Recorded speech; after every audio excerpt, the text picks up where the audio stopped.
Thanks, John. Yeah, as well as being a trustee of the Mullum Trust, which is a small environmental trust based in Melbourne, I'm on the board of the AEGN, the Australian Environmental Grantmakers Network. And actually, it's really because of philanthropy that we're all here today, and not just because the event was funded by a group of committed foundations. This conference had its genesis at the US Environmental Grantmakers Association conference last October, in a conversation on the veranda of the Mohonk Mountain House in New York's Catskill Mountains. It's kind of like a pre-World War I hunting lodge without the hunting on a giant scale. It's a wonderful, wonderful place, well worth going to.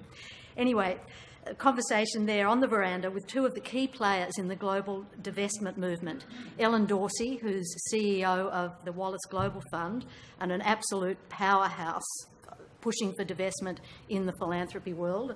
I think you'd agree, Stephen. And Clara Vondrich, who's Global Director of Divest Invest Philanthropy. And their movement has really had a very profound effect on building on the wave that was started on US university campuses by Bill McKibben and the 350.org organisation. We talked about how great it would be to have an event that reached beyond philanthropy to all the sectors considering divestment. And thanks to the amazing work of a group of people centred on the Climate Institute, John Connor, Lou O'Halloran from the Australian Environmental Grantmakers Network, and the amazing Organiser-in-Chief, Rebecca McCullough-Wright, we're here today because that's how philanthropy works.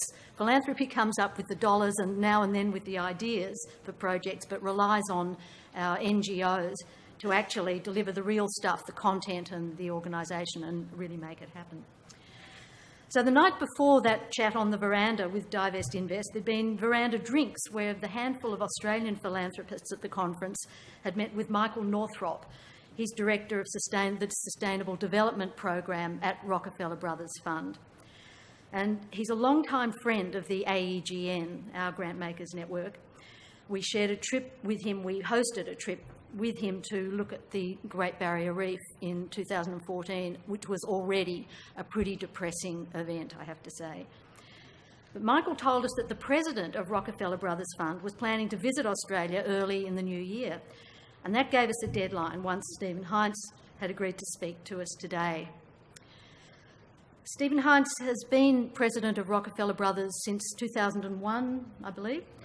And he's been named one of the 50 most influential leaders in the non-profit sector in the US. His working life has been devoted to enhancing the ability of societies, not just the US, to provide prosperity for all their people, not just the lucky few, and a vital democracy within which those people can fully engage in civic life. For the last 20-odd years, he's been a leader in the non-profit sector, but before that, he worked in government for 15 years. I think that's really important because he knows not just how to advocate, but how research and slogans get translated into actual change. And that's what Rockefeller Brothers Fund is known for. In fact, the strategic announcement of their plan to divest from fossil fuels just before the huge UN climate summit in New York in 2014, and that giant walk through the streets of New York, has been, 2015. 14, what's 14? Sorry. It's arguably the most significant moment, the Rockefeller Brothers announcement, in the short history of the divestment movement so far. And you may have seen that Rockefeller Brothers Fund was joined by its sibling, or is it parent? Cousin, okay, the Rockefeller Family Foundation last week. And so, Stephen, we're enormously happy to have you here to tell us how that all happened. Thank you very much.